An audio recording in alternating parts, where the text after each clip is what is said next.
কাগজপত্র আছে, তা সত্ত্বেও বিএসএফ ফোর্সফুলি তাদের পুশব্যাক করে দিচ্ছে।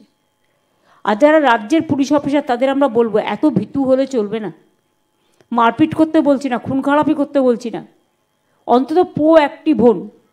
পশ্চিমবঙ্গ জঙ্গিদের আঁতুড়ঘর করে তৈরি করেছেন মমতা বন্দ্যোপাধ্যায়, এবং বর্ডারে ফেন্সিং না দিতে দিয়ে জামাত হেফাজত মৌলবাদীদের ঘাঁটিতে পরিণত করেছেন পশ্চিমবঙ্গ।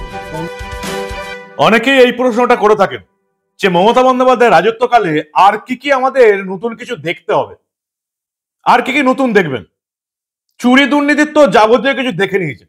শিক্ষকের চাকরি চুরি, সরকারি জমি চুরি, গরিবের কলপায়খানা আবাসন চুরি, নদী চুরি, পুকুর চুরি, নদীর বালি চুরি, গরু চুরি, কয়লা চুরি, আর কি দেখবেন। চুরি দুর্নীতি তো একবারে শেষ করে দিয়েছে। এমন কিন্তু নিয়োগ নেই যেখানে চুরি হয়নি। অনুপ্রবেশকারীদের আশ্রয় দিয়ে এই রাজ্যের ডেমোগ্রাফি বদলে দিয়েছে। মুর্শিদাবাদ, মালদা, দক্ষিণ চব্বিশ পরগনা, উত্তর দিনাজপুর। আর কি দেখবেন আপনারা? ভুয়ো চাকরি দেওয়ার দৃষ্টান্ত দেখেছেন, আর কি দেখবেন আপনারা? আরো একটা জিনিস বাকি আছে, যেটা আজকে মমতা বন্দ্যোপাধ্যায়ের কথা শুনে বুঝতে পারলাম। এবার মনে হয় আমাদের দেশের যে নিরাপত্তা ব্যবস্থা আছে তাদের নিজেদের মধ্যেই এবার নাকি লড়াই হবে। এই ধরুন, মমতার পুলিশ বনাম মোদির বিএসএফ, মমতার পুলিশ বনাম হিমন্ত বিশ্ব শর্মার পুলিশ, মমতার পুলিশ বনাম যোগী আদিত্যনাথের পুলিশ, মমতার পুলিশ বনাম জম্মু কাশ্মীরের পুলিশ। এমন একটা হওয়ার সম্ভাবনা এবার দেখা দিচ্ছে। কারণ আজকে মমতা বন্দ্যোপাধ্যায় পরিষ্কার নিজের পুলিশ বাহিনীকে বলে দিয়েছেন, এত ভীতু হলে কি করে হবে, প্রোঅ্যাক্টিভ হন। আমি বিএসএফ এর সঙ্গে ঝামেলা করতে, মারপিট করতে, খুন খারাপি করতে বলছি না, কিন্তু ভীতু হলে কি হবে, নাকা চেকিং বাড়ান।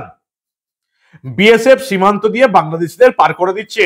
মমতা বন্দ্যোপাধ্যায় ক্ষোভের কারণ হচ্ছে এটা। কারণ এই ভুয়ো বাংলাদেশি গুলো, যারা ভুয়ো ভোটার হিসাবে আমাদের ভোটার তালিকায় লুকিয়েছিল, তারাই হচ্ছে মমতা বন্দ্যোপাধ্যায় দলের জেতার একমাত্র সম্পদ। এখন অব্দি আমি আপনাদের বলেছি যে চেকিং এর আগেই প্রায় 60 লাখ ভুয়ো ভোটারের নাম বাদ যেতে চলেছে। এখন চেকিং এর পরে সংখ্যাটা কত দাঁড়াবে সেটা আপনারা নিশ্চয়ই জানতে পারবেন।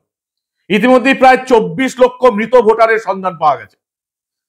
লাখে লাখে অনুপস্থিত ভোটার, ভুয়ো ভোটার, 4-5 জায়গায় নাম তুলে রেখে ভোটারের সন্ধান পাওয়া যাচ্ছে। চেকিং এর আগেই 60 লাখ। মমতা বন্দ্যোপাধ্যায় পুরো খেপে গেছেন এবং তিনি বলছেন যে বিএসএফ কে এবার টাইট দিতে হবে, তাদের বিরুদ্ধে প্রোঅ্যাক্টিভ হন। আজ অব্দি আমি কোন রাজ্যের কোন মুখ্যমন্ত্রীকে নিজের দেশের বিএসএফ এর বিরুদ্ধে নিজের পুলিশ বাহিনীকে খেপাতে বা নির্দেশ দিতে আগে কোনোদিন দেখিনি। ওই যে প্রশ্নটা দিয়ে শুরু করেছিলাম, মমতা বন্দ্যোপাধ্যায়ের রাজত্বে আর কি দেখবেন আপনারা? আরজি করে ডিউটিরত অবস্থায় একজন ডাক্তারকে ধর্ষণ করে খুন করে ফেলা হলো। দক্ষিণ কলকাতা ল কলেজে একজন আইনের ছাত্রীকে, যে আবার টিএমসিপির নেত্রী ছিল, সেই টিএমসিপির নেত্রীকে দলবল বেঁধে সবাই মিলে গণধর্ষণ করলো, তারা আবার টিএমসিপির নেতা। আর কি দেখবেন আপনারা? যে মমতা বন্দ্যোপাধ্যায় বাংলাদেশি অনুপ্রবেশকারীদের নিয়ে সবচেয়ে বেশি মুখ খুলতেন, সিপিএম এর আমলে লোকসভা কাঁপিয়ে দিতেন, স্পিকারের মুখে কাগজ ছুঁড়ে মারতেন, সেই মমতা বন্দ্যোপাধ্যায়ের প্রধান ভরসা এখন এই ভুয়ো বাংলাদেশি অনুপ্রবেশকারী ভোট। আর কি দেখবেন আপনারা? কত সহ্য করবেন আপনারা? যে মমতা বন্দ্যোপাধ্যায় সিপিএম এর আমলে কেন্দ্রের বিরুদ্ধে লড়তেন, যে কেন্দ্রের মতন ডিএ দিতে হবে, বিভিন্ন জায়গায় কেন্দ্র যে টাকা দেয় বিভিন্ন সংস্থাকে সেই টাকা দিতে হবে, মমতা বন্দ্যোপাধ্যায় কবিতা লিখতেন, কেউ খাবে আর কেউ খাবে না, তা হবে না, তা হবে না। সেই মমতা বন্দ্যোপাধ্যায় এখন স্পিক নট, চুপ করে গেছেন। আর কত সহ্য করবেন আপনারা? পরিবর্তনের নামে আমরা একটা উন্নত মানের সিপিএম এর রাজত্ব দেখছি, কবে বুঝবেন আপনারা? কি বললেন মমতা বন্দ্যোপাধ্যায় বিএসএফ এর বিরুদ্ধে? এবং আরো একটা জিনিস বললেন যে রাজ্য পুলিশকে সাহসী হওয়ার কথা বললেন। বিভিন্ন রাজ্যের পুলিশ এসে এই রাজ্য থেকে জঙ্গি তুলে নিয়ে চলে যাচ্ছে। কেন তুলে নিয়ে যাবে? আসাম থেকে কেন আসবে? উত্তরপ্রদেশ থেকে কেন আসবে? জম্মু কাশ্মীর থেকে কেন আসবে? এসে আমার রাজ্যের লোককে কেন গ্রেপ্তার করে নিয়ে যাবে? আমার রাজ্যে যে কোনো লোককে নিয়ে যাচ্ছে না, জঙ্গিদের নিয়ে যাচ্ছে। মমতা বন্দ্যোপাধ্যায় আজকে পরিষ্কার বললেন, কোন ক্রিমিনালকে অ্যারেস্ট করতে হলে আগে স্টেট গভর্নমেন্টকে বলতে হবে। স্টেট গভর্নমেন্টকে মানে আমাদের রাজ্য প্রশাসন আর রাজ্য পুলিশকে বললে কোনো জঙ্গি, কোনো দুষ্কৃতীকে আদৌ ধরা যাবে মনে হয় আপনাদের? মমতা বন্দ্যোপাধ্যায় কি বলছেন? পুলিশকে বলছেন বিএসএফ এর বিরুদ্ধে লড়তে হবে। বিশ্বাস হচ্ছে না তো? আমারও বিশ্বাস হয়নি। শোনার পরে বিশ্বাস হলো যে মমতা বন্দ্যোপাধ্যায় আদতে পশ্চিমবঙ্গের সীমান্তে মোদির বিএসএফ এর সঙ্গে মমতার পুলিশকে লড়তে বলছেন। দেখুন আপনারা। আমি ভেবে পাই না বাংলায় কথা বলেই সে নাকি বাংলাদেশ। আরে বাংলাদেশ তো একটা আলাদা রাষ্ট্র, আর বাংলা তো একটা রাজ্য। ভাষাটা দুজনের এক হতে পারে। তো পাকিস্তানের যে উর্দু ভাষা, সে উর্দু ভাষায় তো আপনার ইউপির লোকেরাও কথা বলে, সে তো বিহারের লোকেরাও কথা বলে, আমাদেরও অনেকে আছে কথা বলে উর্দুভাষী যারা আছেন, যারা পাকিস্তান আর পাঞ্জাব বর্ডার আছে, তা পাঞ্জাবি, পাকিস্তানে একটা পাঞ্জাব আছে, আবার ইন্ডিয়াতে একটা পাঞ্জাব আছে। এগুলো হচ্ছে ইতিহাস। এটাকে বিকৃত করে সবাইকে একটা বাংলাদেশি তকমা লাগিয়ে দিয়ে আর কাউকে কাউকে পুশ করা হচ্ছে। লোকাল পুলিশরা কি করছেন? আপনাদের হাতের নাগাল থেকে কি করে বেরিয়ে যাচ্ছে। এই যে আমরা যে গর্ভবতী মাকে নিয়ে এলাম, তার পরিবারের 4 জন এখনো ওখানে আছে।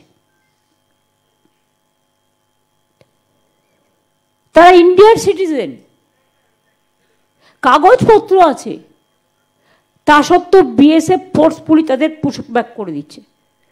আর যারা রাজ্যের পুলিশ অফিসার, তাদের আমরা বলবো এত ভীতু হলে চলবে না। মারপিট করতে বলছি না, খুন খারাপি করতে বলছি না, অন্তত প্রোঅ্যাক্টিভ হন।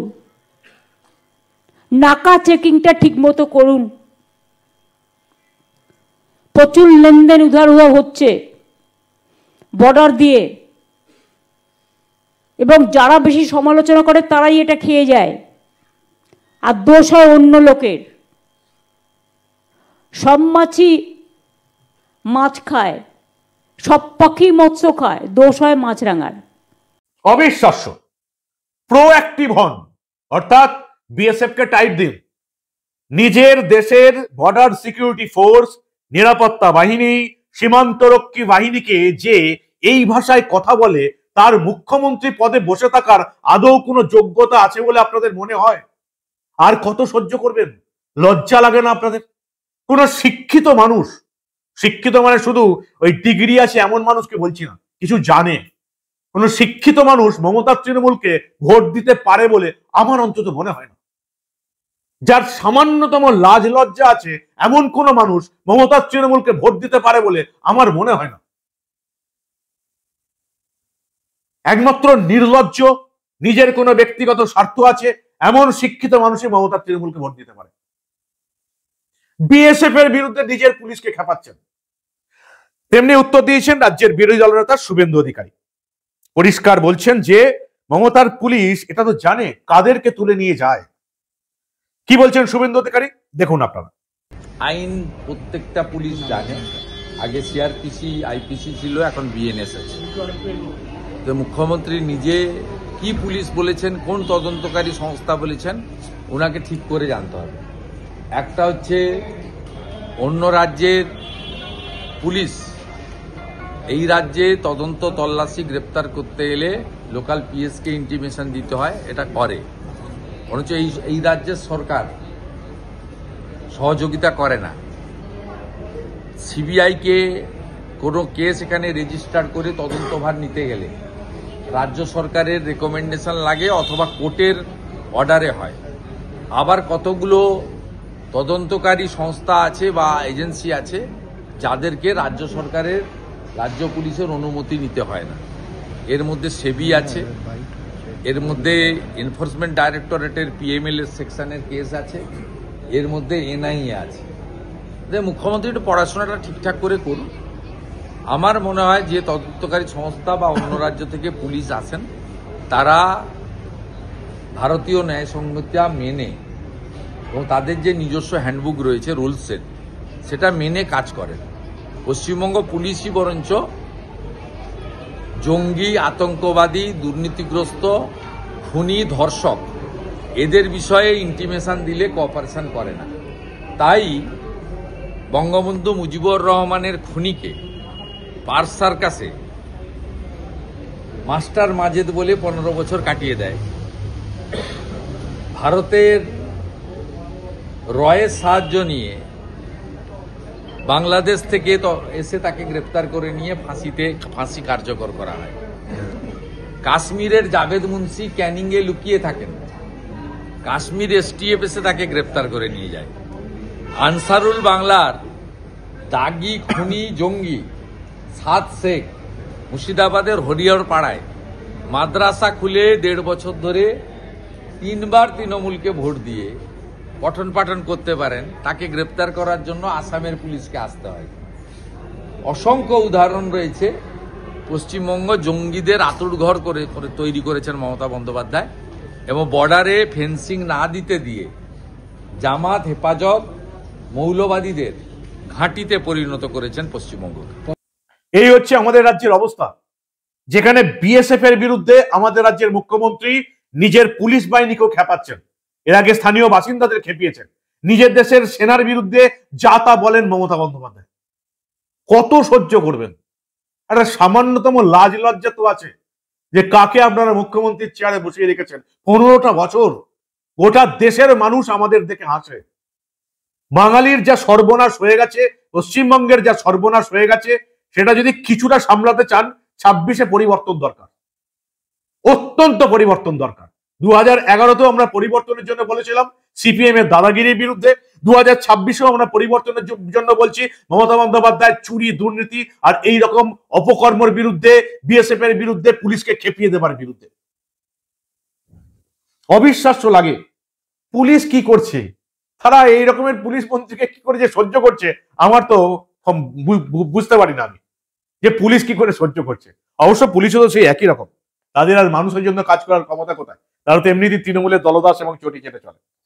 আজকে আর একটা ঘটনা ঘটেছে যে কেন্দ্রীয় নির্বাচন কমিশনের চাপে দুটো চিঠি যাওয়ার পর আপাতত বিএলওদের জন্য ভাতার প্রথম দফার 61 কোটি টাকা ছাড়তে বাধ্য হয়েছে রাজ্য সরকার। এর ফলে প্রায় এই 85,000-95,000 বিএলও যারা কাজ করছেন তাদেরকে অন্তত প্রথম পর্যায়ে কিছু টাকা দেওয়া যাবে। বিএলওদের সাম্মানিক আগে ছিল মাত্র 6,000 টাকা না কত, সেটা ডাবল হয়েছে। বিএলওদের মূল সাম্মানিক 12,000 টাকা, বিশেষ ভাতা মিলিয়ে 14,000 টাকা, সুপারভাইজারদের পাওয়ার কথা 18,000 টাকা। মোটামুটি আপনারা জানেন এই সুপারভাইজার মানে পুরোপুরি তৃণমূলীরাই, তারাই 18,000 টাকা করে পাবে। কিন্তু সেই টাকাটাও দিচ্ছিল না মমতা বন্দ্যোপাধ্যায়ের সরকার। ফেক বিএলও সেজে, বিএলও ছদ্মবেশে ইলেকশন কমিশনের নির্বাচনী আধিকারিকের দপ্তরের সামনে ঘুরে বেড়াচ্ছিল, প্রতিদিন বিক্ষোভ দেখাচ্ছিল, বাঁদরামি করছিল। এদিকে তাদের সরকার বিএলওদের টাকা দিচ্ছিল না। এখন 61 কোটি টাকা ছেড়েছে মমতা বন্দ্যোপাধ্যায়ের সরকার। নির্বাচন কমিশনের বহু চাপ দেওয়ার পর আপাতত এটা বিএলওদের মধ্যে কিছু টাকা বিতরণ করা হবে। আর মমতা বন্দ্যোপাধ্যায় যেটা বললেন, এই সোনালী খাতুনের উদাহরণ সবাইকে দেওয়া হচ্ছে। বীরভূমের 6 জন বাঙালিকে বাংলাদেশে পাঠানো হয়েছে। একমাত্র এই অন্তঃসত্ত্বা সোনালী খাতুনকেই বাংলাদেশ থেকে ফিরিয়ে আনা হয়েছে। তার সঙ্গে যে 5 জন ছিল তাদের কাউকে ফিরিয়ে আনা হয়নি। এবং সোনালী খাতুনকে ফিরিয়ে আনা এই কারণেই হয়েছে তিনি অন্তঃসত্ত্বা মহিলা, তিনি বাংলাদেশী না ভারতীয় এটা ঠিক করা হবে। তারপর তার ছেলে জন্ম হলে তাকে আবার ফেরত পাঠানো যেতে পারে, এমনটাও কিন্তু সুপ্রিম কোর্টের নির্দেশ আছে। সুপ্রিম কোর্টে এই মামলা চলছে। সোনালী খাতুন সহ 6 জনকে নোটিশ করে শুনানির সুযোগ দেওয়া হয়, তারপর নিয়ম মেনে তাদের বাংলাদেশ পাঠানো হয়। দিল্লি হাইকোর্টে মামলা করে, যেটা খারিজ হয়ে যায়। সুপ্রিম কোর্টে তাদের আইনজীবী এই মামলাটা তুলে নেয়, পরে হাইকোর্টে নতুন মামলা দায়ের করার নির্দেশ দেওয়া হয়। সোনালী খাতুন সহ 6 জনকে বাংলাদেশে পাঠানো হয়, শুধুমাত্র একজনকে অন্তঃসত্ত্বা সোনালী খাতুনকে ফিরিয়ে আনা হয়, বাকিদের ফিরিয়ে আনা হয় না, কারণ তারা বাংলাদেশী নাগরিক। তৃণমূল একবারও তাদের কথা বলছে না। সুপ্রিম কোর্ট কি বলছে? বিশেষ মানবিক কারণে সন্তান সম্ভবা সোনালী এবং তার শিশুকে আপাতত ভারতে ফিরিয়ে আনা হলো। চিকিৎসা হবে, সন্তানের জন্ম হবে, মামলা হবে, শুনানি হবে। যদি তদন্তে তারা নাগরিক প্রমাণিত না হয়, কেন্দ্র সরকার আবার তাদের বাংলাদেশে ফেরত পাঠাতে পারে। এটাই বাস্তব, এটাই আদালতের ভাষা, এটাই সত্য। মমতা বন্দ্যোপাধ্যায় এবং তৃণমূল যারা বলছে পুরোপুরি মিথ্যা কথা রটিয়ে যাচ্ছে। ঠিক যেমন বলেছিল না যে সংসদে নাকি বন্দে মাতরম জয় হিন্দ বলা যাবে না, অ্যাকচুয়ালি ঘটনাটা আদৌ তা নয়। সংসদে কোনো স্লোগান দেওয়া যাবে না। কিরকম স্লোগান দেওয়া যাবে না?